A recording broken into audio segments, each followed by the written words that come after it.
ঢাকা বিশ্ববিদ্যালয় কেন্দ্রীয় ছাত্র সংসদ ডাকসু নির্বাচন সংক্রান্ত হাইকোর্টের আদেশের বিরুদ্ধে করা আপিল আবেদনের শুনানি চলছে। আজ আপিল বিভাগের কার্যতালিকায় এটি ১ নম্বরে রাখা হয়েছিল। বেলা 11:15টার পর প্রধান বিচারপতি সৈয়দ রেফাত আহমেদের নেতৃত্বে আপিল বিভাগের পূর্ণাঙ্গ বেঞ্চে শুনানি শুরু হয়।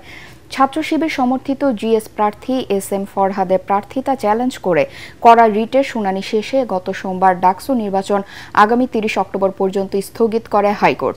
তবে বিকেলে আপিল বিভাগের চেম্বার আদালত ওই আদেশ স্থগিত করেন। একই সাথে ঢাকা বিশ্ববিদ্যালয় কর্তৃপক্ষকে হাইকোর্টের আদেশের বিরুদ্ধে আপিল বিভাগে আবেদন করতে নির্দেশ দেন চেম্বার আদালত।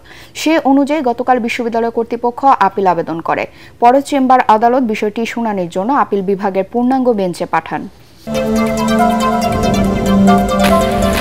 সামাজিক যোগাযোগ মাধ্যমে ডাকসু নির্বাচন নিয়ে রিটকারীকে কুরুচিপূর্ণ ভাষায় আক্রমণ ও হুমকি দেওয়ার ঘটনায় ঢাকা বিশ্ববিদ্যালয় শিক্ষার্থী আলী হোসেনকে ৬ মাসের জন্য বহিষ্কার করেছে বিশ্ববিদ্যালয় প্রশাসন।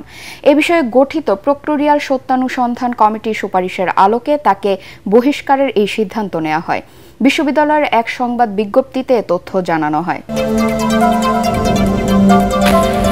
জুলাই গণঅভ্যুত্থানে সংগঠিত মানবতাবিরোধী অপরাধের মামলায় রাজসাক্ষী হওয়া আসামি সাবেক আইজিপি চৌধুরী আব্দুল্লাহ আল মামুনকে আগামীকাল জেরা করবেন শেখ হাসিনার পক্ষে রাষ্ট্রনিযুক্ত আইনজীবী আমির হোসেন।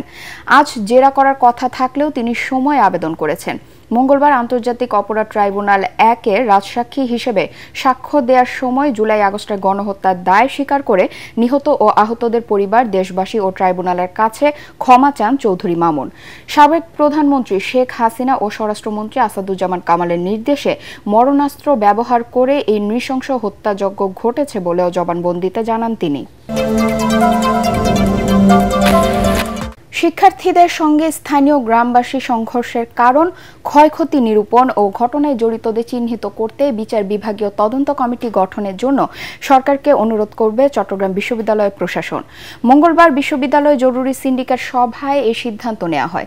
সিন্ডিকেট সভা শেষে রাতে প্রেস ব্রিফিংয়ে বিশ্ববিদ্যালয়ের ভারপ্রাপ্ত রেজিস্ট্রার অধ্যাপক সাইফুল ইসলাম জানান, সিন্ডিকেট সভায় সংঘর্ষে আহত শিক্ষার্থীদের উন্নত চিকিৎসা নিশ্চিত করা, আহতদের পূর্ণাঙ্গ তালিকা প্রকাশ, শিক্ষার্থীদের নিরাপত্তার জন্য ক্যাম্পাস এলাকায় মডেল থানা ও নিরাপত্তা চৌকি স্থাপন করা, যেসব ভবন বা কটেজে শিক্ষার্থীরা থাকেন সেসব ভবন ও কটেজের মালিকদের সঙ্গে আলোচনা করে বাসা ভাড়া কমানো এবং শিক্ষার্থী ও বাসা মালিকদের মধ্যে সমস্যা সমাধানের কার্যকর ব্যবস্থা নেওয়া সহ সভায় মোট ১৩টি সিদ্ধান্ত গৃহীত হয়েছে।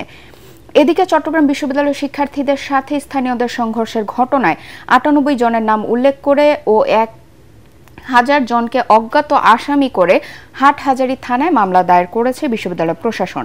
একই সাথে সংঘর্ষের দিন নিরাপত্তা দপ্তরের অস্ত্রাগার থেকে দেশীয় অস্ত্র লুটের ঘটনায় সাধারণ ডায়েরি করা হয়েছে। আহত সকল শিক্ষার্থীর উন্নত চিকিৎসার ব্যবস্থা করা এবং ব্যয়ভার বহন বিশ্ববিদ্যালয় কর্তৃক বহন করার সিদ্ধান্ত গৃহীত হয়। উদ্ভূত ঘটনায় আহত শিক্ষার্থীদের একটি তালিকা প্রস্তুতের সিদ্ধান্ত গৃহীত হয়। সাধারণ শিক্ষার্থীদের নিরাপত্তা বিধানের স্বার্থে দ্রুততম সময়ের মধ্যে একটি মডেল থানা স্থাপন, রেলগেটে নিরাপত্তা চৌকি স্থাপন এবং বিশ্ববিদ্যালয় শাটল ট্রেনের নিরাপত্তা নিশ্চিতে ব্যবস্থা গ্রহণের সিদ্ধান্ত গৃহীত হয়।